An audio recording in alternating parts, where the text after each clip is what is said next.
Du lytter til Missionen på Radio 4. Reporter Rasmus, er du egentlig er du en svampespiser? Det er jeg blevet, Tony. Ja. Jeg har ellers aldrig kunne fordrage svampe. Ja, lige præcis i dag. Fordi på grund af missionen, jo, så er jeg jo typen, der altid tager det til mig. I dag der vil jeg gå efter det ypperste af det ypperste. Trøflerne. Ja. Intet mindre. Altså, jeg tænkte, det skal ligesom være fra den øverste hylde. Så det prøver vi i dag at se, om jeg kan finde trøfler. Og det er jo selvfølgelig noget af en opgave. Ja, det er noget af en opgave. Men jeg elsker også de her... jeg elsker de her missioner, fordi det er lidt ligesom, da jeg tidligere skulle ud og finde guld, hvor jeg jo fandt sammen med sådan en amatørarkæolog, der gik rundt der med sin metaldetektor, eller som dengang, hvor vi skulle prøve at finde meteoritten, der var styrtet ned omkring Grænsted. At det der, når man går ud og sådan, man siger, kan det virkelig lade sig gøre? Og så kommer man måske alligevel på sporet af noget, og så, men det er jo aldrig lykkedes mig at finde noget af det der. Nej. Så i dag så skal der findes en trøffel. Men Rasmus, da vi taler om det skal der findes en trøffel, på redaktionsmødet i dag, og det her med trøflerne, og kan man tage den derhen, så jeg troede jo, man skulle bruge en gris, men det viser sig, at man også kan bruge en hund, eller hvad? Ja. Det kan man nemlig. Altså, hvis din hund er trænet til det, og der er jo sådan nogle specielle hunde, der er rigtig gode til det. Og jeg har faktisk fundet mesteren for det her i Danmark. Han hedder Rune. Og han har en hund, som hedder Asti, som er toptrænet til at finde trøfler. Så simpelthen for, at jeg kommer i mål med min mission i dag, jamen, så skal jeg ud med trøffeljæger nummer 1 herhjemme. Så det skal nok lade sig gøre. Men for at hunden så også bliver klar, og de er jo ikke kommet endnu. Rune skulle lige have fri fra arbejde først, men er på vej. Men så sagde han, at for at hunden lige skal blive klar, så skulle jeg lige ud og købe en lille ting til hunden. Så den italienske hund, som skal finde trøfler, skal simpelthen for at blive rigtig klar til det spise. Nu skal jeg ligesom, jeg kan fiske det op fra tasken her, for jeg var lige inde ved den lokale købmand og lige købte en tube makrelguf, altså makrelkræs.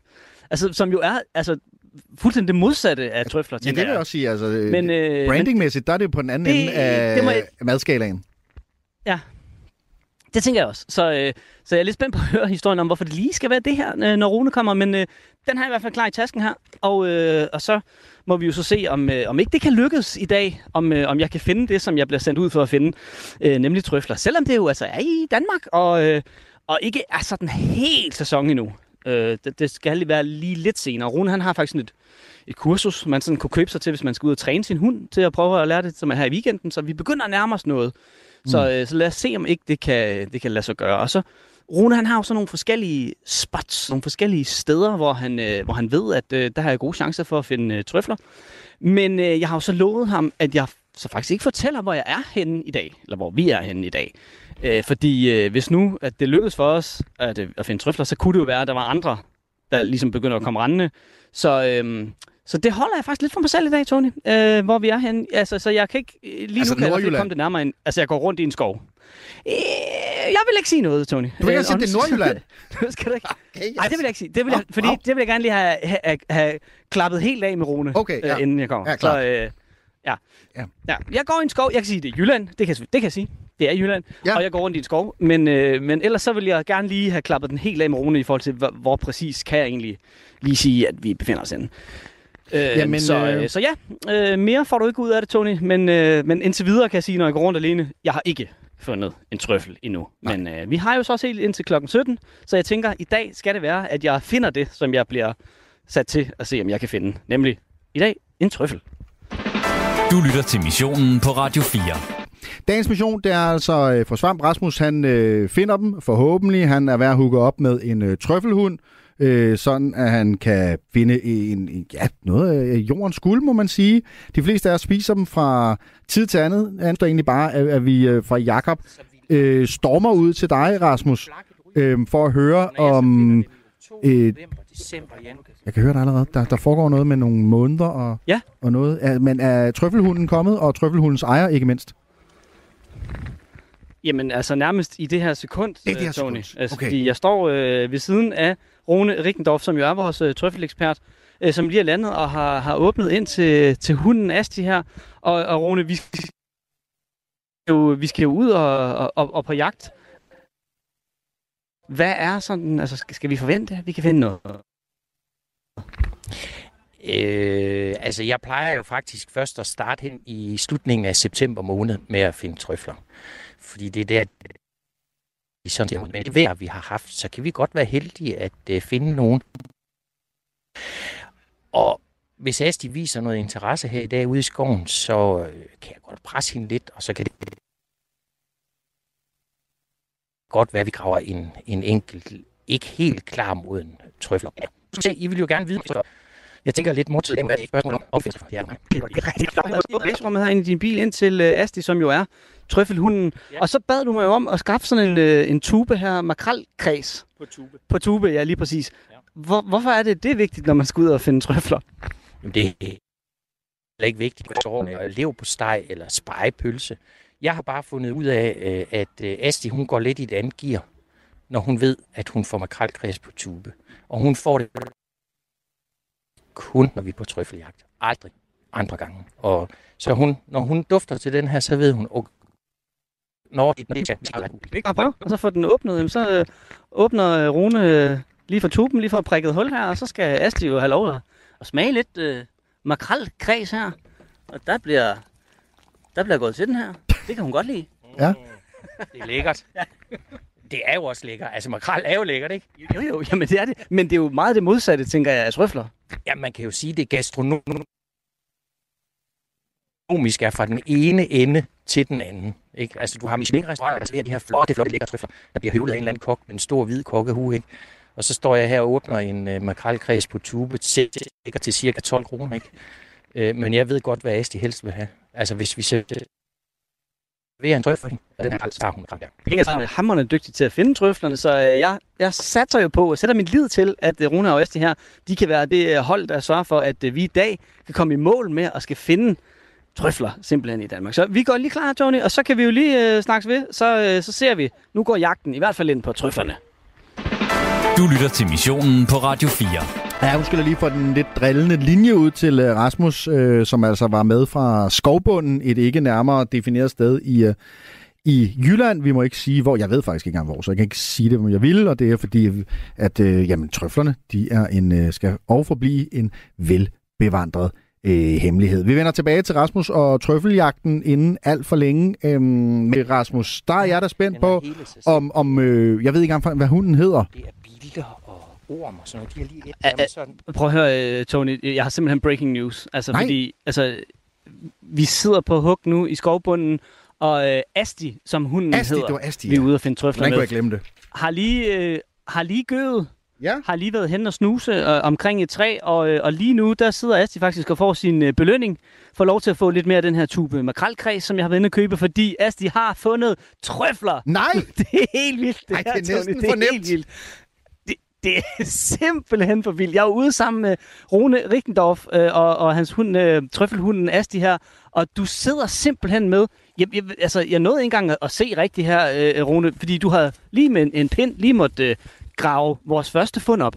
Ja, altså det er jo ikke så underligt for mig, men Asti, hun går hen, mens vi går og snakker, stikker næsen dybt i jorden, og så skraber hun 2-3 gange, så ved jeg jo godt, okay, det er der, den er. Og du kan se, den, hvad ligger den?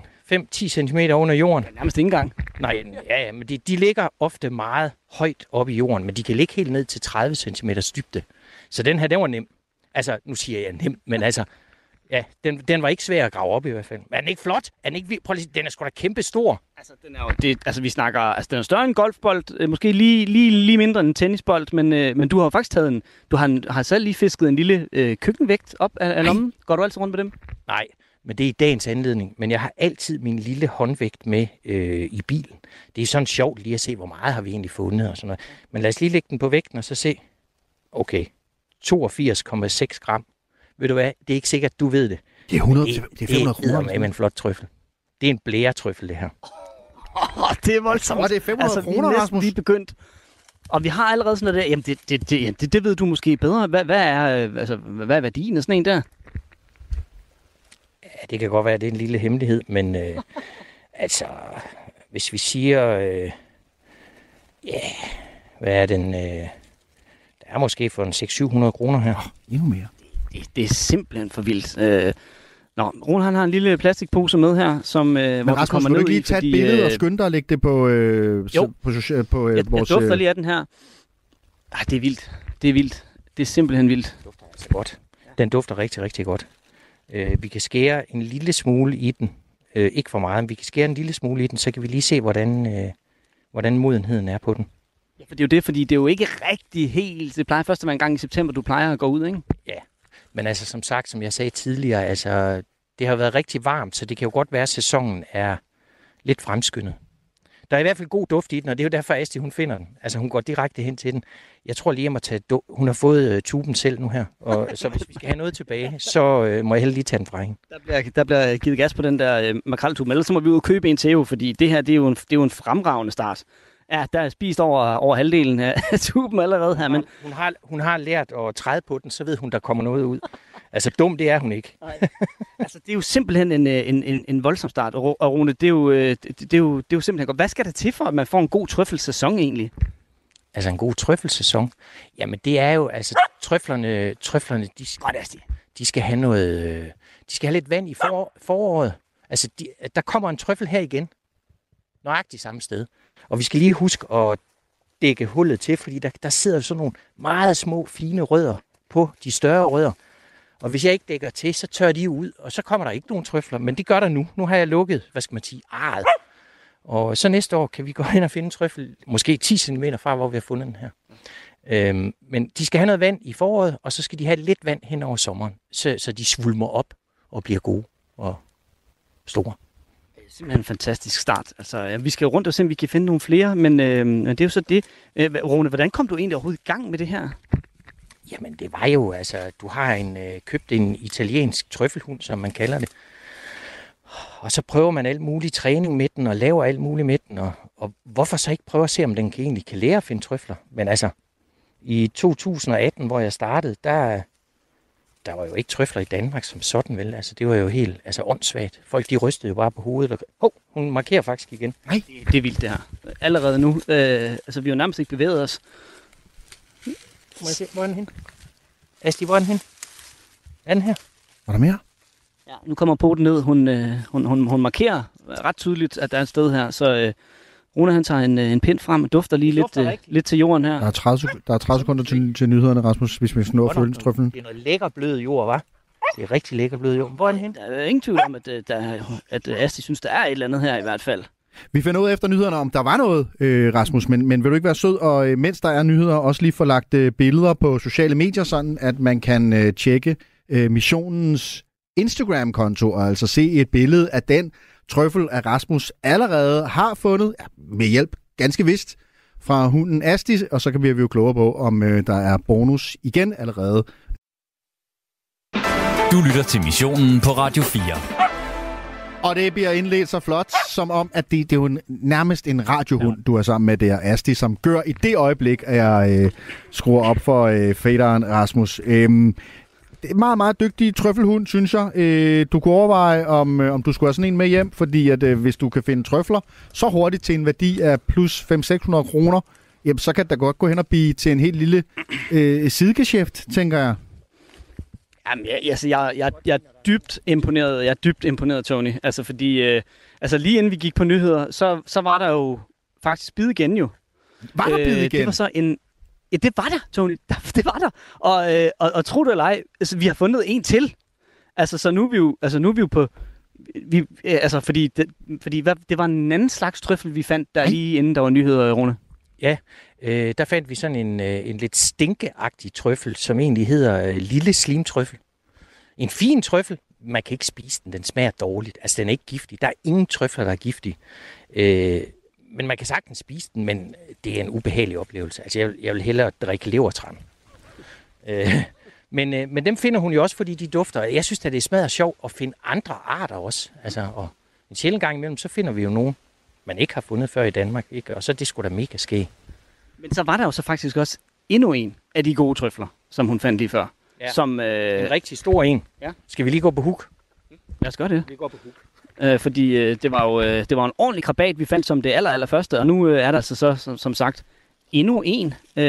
Og altså, jeg skal snart ud og købe noget mere makrelkræs til Asti, fordi hun er godt nok dygtig. Ja, prøv at høre, det er hun. Prøv at kigge ned på vægten. Der står 84,45 stykker, ikke? Og så var der den her. Altså, den virker mega tung. Okay. 109 gram. Nej. 109 gram. Altså, prøv at høre. Det her, det er 2 blærerøvstrøfler, hun lige har gravet op af jorden. Ej, men altså, det er jo helt vildt, Asti. Ej, hvor er du dygtig. Ja. Det er simpelthen... jeg er meget, meget overrasket over det her. Altså fordi... Altså, du sagde jo til mig, inden vi gik i gang, at der var nærmest garanti for, at vi ville finde en, når vi kom ud. Men du er også lidt overrasket over størrelserne, i hvert fald dem, vi finder. Nej, jeg er meget overrasket. Altså, det spot, vi har gået på her, der har jeg fundet trøfler. De er normalt... de er nede fra størrelsen af sådan nogle lakridspåskeæg fra Matador Mix, og så op til en halv tennisbold. Jeg har ikke fundet nogen hernede, der er så store, men de har jo fået mega meget vand i en lang periode her. Ikke for så længe siden. Så det kan godt være, at de har drukket godt. De er godt nok flot. Det er simpelthen en helt suveræn begyndelse på det her. Hvad har du ellers så gjort af andre fund, siden du er begyndt at lede efter trøfler sammen med Asti? Jamen altså, Asti er oppe på sammen med mig. Altså, vi har fundet 14 forskellige trøffelarter i Danmark. Og vi har en, der er registreret inde ved sådan en svampedatabase, som ikke har været fundet i Danmark før. Og der må jeg jo nok sige, altså, den synes jeg jo er lige så sjov. Den kan ikke spises, den kan ikke bruges til noget. Men det er jo sjovt at have en trøffel, som man aldrig nogensinde har fundet før. Altså, det er jo lidt ligesom alt andet, hvad skal man sige, sport eller hobby. Altså, når der er noget, der er ekstraordinært, så bliver det da lidt sjovt. Og faktisk så giver Rune her jo også sådan kurser i hvordan man gør, fordi altså i weekenden her, der skal du faktisk holde kursus på Storholm Hundeskole. Hvad lærer kursisterne der? Jamen altså, jeg kan ikke lære dem at finde trøfler, men jeg kan give dem nogle tips og nogle tricks, og hvordan man kan træne og øve, og så gå ud i en skov. Det kan jeg godt lære folk, og jeg kan lære dem at få hunden til at blive interesseret i trøffelduften. Fordi vi træner selvfølgelig på rigtige danske sommertrøfler, men jeg kan ikke lære dem at gå ud i en skov og finde vilde trøfler. Det skal man selv gøre. Det er benarbejde. Det skal man altså selv gøre. Og det er jo også noget med, det er jo et langt samarbejde, hvor du lærer din hund at kende, og hvad er det for nogle signaler, den sender. Og, altså tidligere, nu er vi jo ikke på i radioen, men altså tidligere kunne du sikkert høre, hvor jeg siger sådan, så, nu er den der. Og så går der lige 20 sekunder eller noget, og så går hun faktisk hen og markerer. Det er fordi, jeg kan se det på hende, at nu er den der. Hvordan vil du ellers beskrive forholdet til din hund? Det ved jeg ikke. Hvis der er nogen, der har set den der specielle film, der kom for nogle år siden, der hed Trøffeljægerne fra Piemonte. Altså, hvor de sidder og har dem med i bad. Og, jamen, altså, Asti, hun betyder jo alt for mig. Altså, jeg vil jo gøre alt for hende. Altså, hun rangerer rimelig højt i min verden. Det må jeg indrømme. Det gør. Og hun er saftsus også dygtig. Altså, indtil videre har vi altså fundet 2 store krabater af trøfler her i det hemmelige sted. Fordi det er jo også det, vi vil jo ikke sige, hvor vi går hen. Og hvorfor er det nu egentlig lige der? Jamen altså, hvis jeg nu satte en nål i kortet, ikke, så kunne du være sikker på, at der var 50 med hunderacer ligesom Asti. Så stod de jo herude næste uge, og andre interesserede ville jo gå, og nogen ville måske tage en kultivator med og gå og rive, ikke? Og det dur jo ikke. Altså, det må vi jo ikke. Man må jo ikke ødelægge skovbunden og ødelægge de forhold, der er til trøflerne. Så derfor er det sådan en lille smule hemmeligt. Men altså, vi kan jo godt sige, at vi er i Nordjylland. Det synes jeg, der er okay. Altså, det er jo et vidt begreb. Det er nemlig et vidt begreb. Så fik du lige den, Tony. Det har du fisket lidt efter. Ja, så må du prøve at se, om du så kan finde stedet. Men indtil videre, så har du altså givet pote. Astis pote. Men jeg tænker, vi skal da bare se, om vi kan finde nogle flere. Og så må vi jo gøre op til sidst. Men indtil videre i hvert fald 2 store blærerøvstrøfler. Jeg har bare et lille spørgsmål. Er det danske sommertrøfler? Fordi nu sagde han jo lille slimtrøffel, ved den, der ikke kunne spises. Og det var bare for at vide, hvad var det så for nogle, der var de gode? Selvfølgelig. Hvad de hed? Ja, selvfølgelig. Rune, måske du lige kan præcisere, fordi nu har vi talt om mange forskellige arter. Altså, hvad er det for en slags trøffel, vi har fundet? Det er det, man kalder en sommertrøffel. Den hedder på latin Tuber aestivum. Og den er i den kategori af trøfler, som man siger, det er ægte trøfler, altså spisetrøfler. Der findes trøfler, der er meget finere. Alle har sikkert hørt om den der hvide albatrøffel fra Italien, som koster op mod 30.000 kroner kiloet. Men det er en sommertrøffel. Og når vi så kommer længere hen på sæsonen, så finder vi faktisk den samme art, men den er en lille smule bedre, den er meget mere kraftig og smager vildt lækker, der er meget mere power på, og det kan man sige, det er en efterårstrøffel, men egentlig er det den samme art, så det her det er sådan den tidlige af dem, vi har fundet her i dag. Asti, hun vil gerne videre, og det vil jeg også. Så lad os se, om vi kan få flere ned i den lille plastikpose, som Rune går rundt med, hvor vi altså lige nu har 2 store plærerøvstrøfler. Du lytter til Missionen på Radio 4.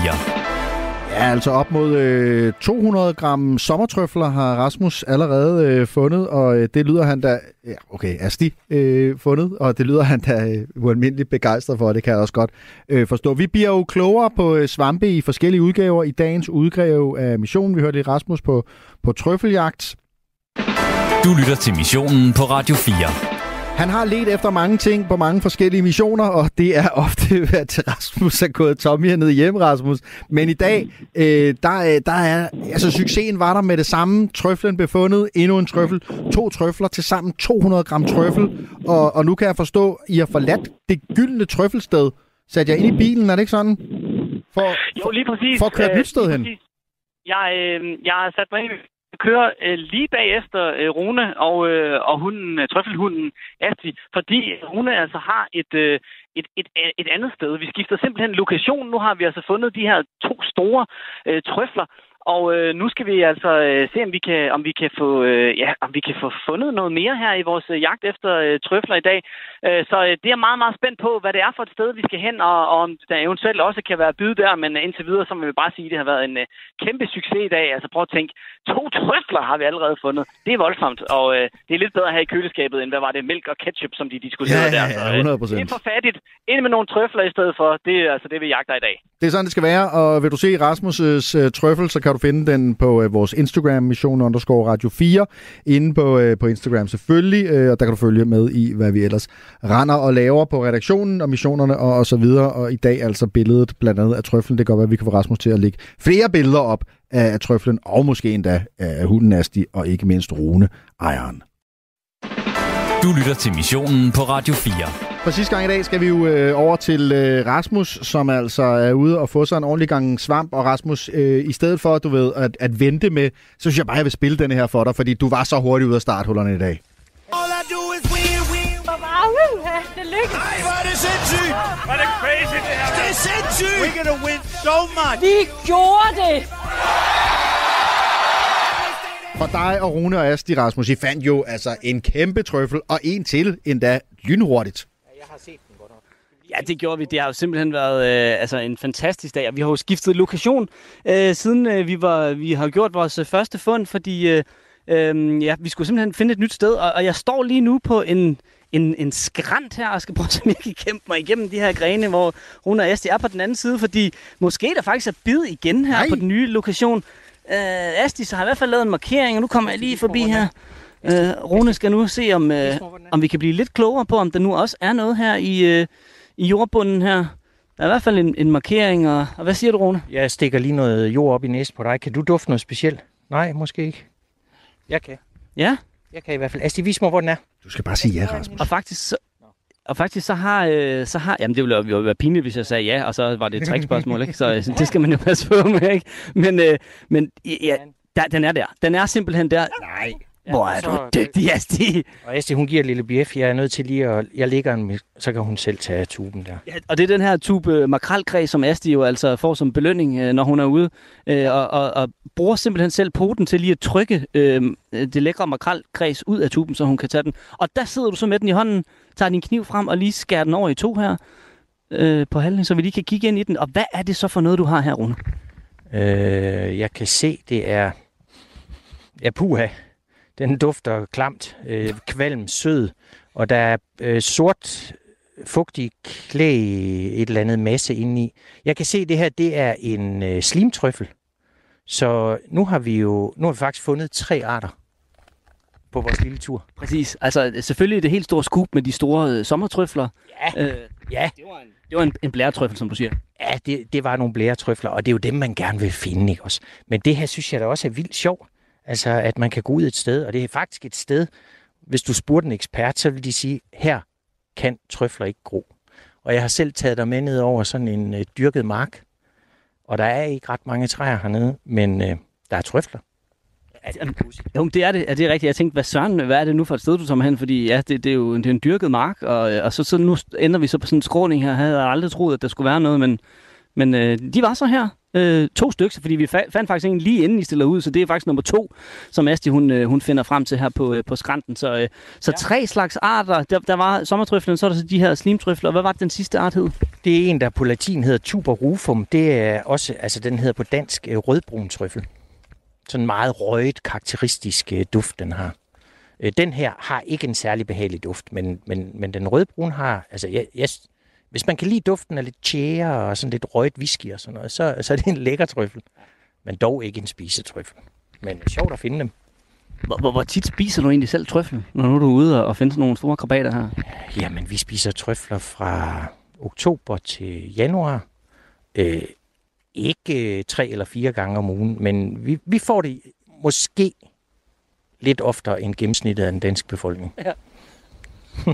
Og hvad så med dem, vi har fundet nu? Fordi du siger, at du spiser dem fra oktober, så dem, vi har fundet i dag, de er ikke så gode at spise? Nu kan vi lige tjekke, når vi kommer op på gårdspladsen. Altså, jeg tror ikke, de der blærerøvstrøfler, vi har fundet, altså spisetrøflerne, jeg tror altså ikke, de er rigtig modne. Men pyt nu med det. Nu har vi fået en god tur, og nu har I også fundet ud af, at vi kan altså finde nogle rigtig lækre, fede trøfler i Danmark. Og så kan jeg bruge dem til noget andet. Altså, jeg kan blandt andet vælge at bruge dem til noget træning, så man kan træne sin hund på. Altså, jeg har presset Asti til at tage dem her, så man kan også træne hundene på, at ikke helt modne trøfler, dem skal du faktisk holde dig fra. Du skal vise mig, hvor de er rigtig modne, dem der dufter rigtig godt, hvor de er henne.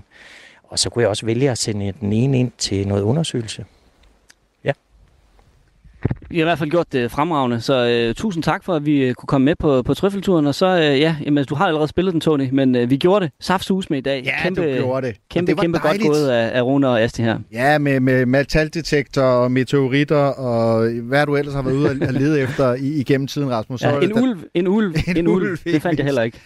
Så er det dejligt, at der var bid i dag, den her tirsdag eftermiddag. Godt gået. Og hvis man vil se billedet af Rasmus' og Astis og Rune selvfølgelig trøffel, så er det på missionens Instagram, missionen_radio4. Der kan du finde billeder. Nu er der nyheder.